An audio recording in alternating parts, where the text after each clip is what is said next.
In the previous couple of videos, we've talked about the Nernst equation, we've talked about the equilibrium constant, and the relationship between the equilibrium constant and the Nernst equation. In this video, we are going to be talking about the electrochemical cell and the Gibbs energy of the reaction. So there is a relationship between the EMF of the cell and the Gibbs energy.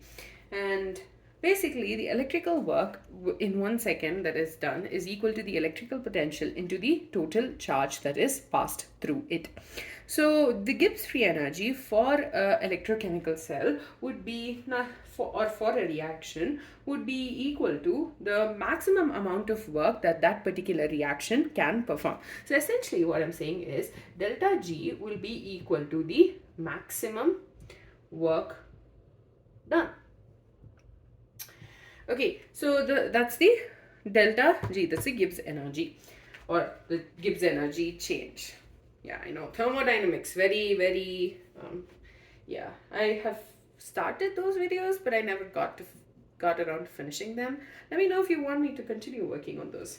So for a reaction, you have the electrodes that you have two electrodes, right? You have the anode and you have the cathode. And the anode and the cathode are they differ in potential by the EMF of the cell.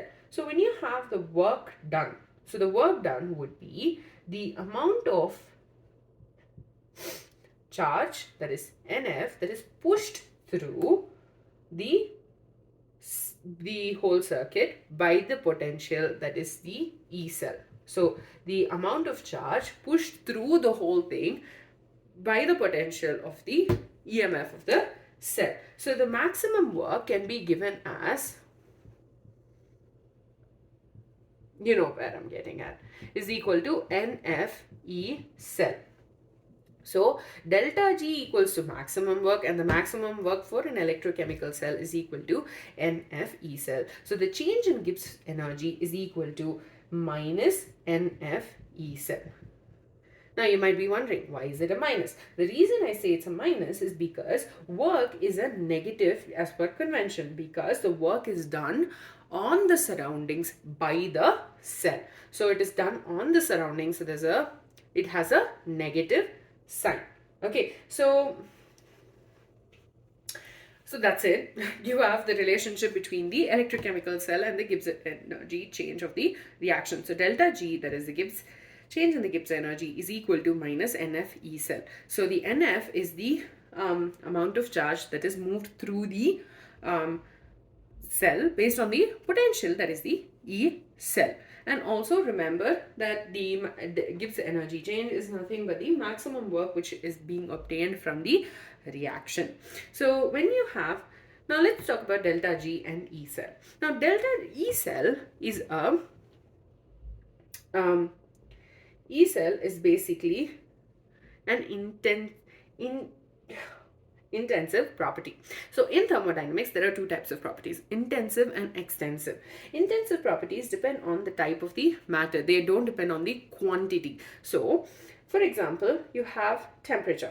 Okay, even if you have, let's say we're talking about this particular thing. Even if you have the smallest piece of this or the largest piece of this, the melting point of this particular substance won't change. So temperature is an intensive property. Extensive property depends on the amount of the substance that is present. So you might think, oh, concentration is probably intensive, which is what I thought for the longest time when I was looking at this video, or for this video, I don't know why I misremembered it. But basically after 1 hour, I figured out that it is intensive, because when you have a glass of particular concentration of a particular solution, even if you take like 1 ml of it, the concentration still stays the same. So concentration is intensive. So basically the extensive property, on the other hand, depends on the amount of matter. So example could be mass. So a mass, obviously the mass of this particular thing cannot be equal to when we cut it in half, but the melting point stays the same. So this is a very basic example, I know that. So from that we can say that the E cell is an intensive property. Again, concentration is also intensive, and also if you I will talk about that. So it's an intensive property, and delta G on the other hand is an extensive property. This is because delta G depends on the value of N. Now, so when you have the Nernst equation, right, let's talk about delta G. So delta G for a reaction, again, we're going to talk about Daniel's cell, Zn plus Cu2 plus gives rise to Zn2 plus Cu. Okay, and 2Zn, we're just going to multiply it all with 2, Cu2 plus gives rise to 2Zn2 plus 2Cu. Okay, so delta G, right, delta G equals to, or delta Rg is fine, equals to 2F E cell. Now this is the number of electrons, right? And on the other hand, in this case, delta Rg would be equal to 4F E cell, because delta G depends on the amount of electrons that are getting passed through the circuit. Delta G or the Gibbs change of the reaction is an extensive property. Now you might be wondering, oh wait, do you think the number of electrons when it changes, do you think that, oh, maybe it'll change? Now I would like you to try it honestly. So let's say you have these two, right? So the Nernst equation, and I'm assuming the concentration of Zn2 plus and the concentration of Cu is 0.1 m and Cu2 plus is 1 m. Okay, this is just for our sake. Okay, we are keeping this as the concentration. Remember, concentration is intensive, because even like if you take a small part of this, or even if you have 5 times the volume of this particular concentration of the solution, the concentration stays the same. So when you have that, let's talk about the delta E cell using the Nernst equation. So delta E cell will be equal to standard electrode potential, which we know for Daniel's cell is 1.1 volts minus, we're assuming this is 298 Kelvin, I know, divided by 2 log 0.1 divided by 1, because you have concentration of zinc divided by concentration of copper 2 plus. Okay, so when you simplify this, you get 1.1 volts minus 0.0291 log minus 1. Okay, so this on simplification will give us 1.1 volts plus, this also has volts, we've been over this, you have plus plus 0.0291, which is equal to 0.029, which is equal to 1.129. Okay, volts. This is the E cell for this particular reaction. Now when you multiply the value of delta, oh my god, I didn't need delta for the E cell, I'm so sorry.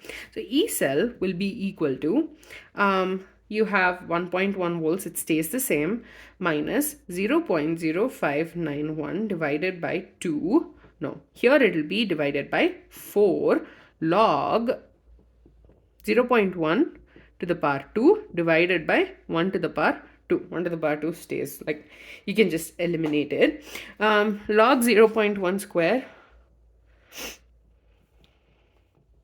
is nothing but log 0.01, right? So log 0.01 is minus 2. So let's simplify this. 1.1 volts minus 0.0591 divided by 4 is minus 0.0147 of minus 2, because log 0.01 is minus 2, and this is equal to 1.1 volts plus 0.0294, which is equal to 1.129. So essentially the E cell stayed the same despite the fact that there was a change in the number of electrons. You get the final value as 1.129. So on the other hand, the value of delta G is considered extensive because it changes with the number of electrons which are present. Okay, so But then you have E cell is going to be constant, F is also going to be constant, irrespective of the value of the number of electrons. So because of that, it depends on the number of flow of electrons, and so it's an extensive property. In the end, I would also like to say this: when you have the concentration of the reacting species is unity, at that point in time, you have E cell equals to E naught cell, and then you have delta Rg naught, which is the standard Gibbs energy change, is equal to minus NF E naught cell. Okay, and another thing is we can also calculate the equilibrium constant from the Gibbs energy change. So delta Rg naught equals to minus RT ln K.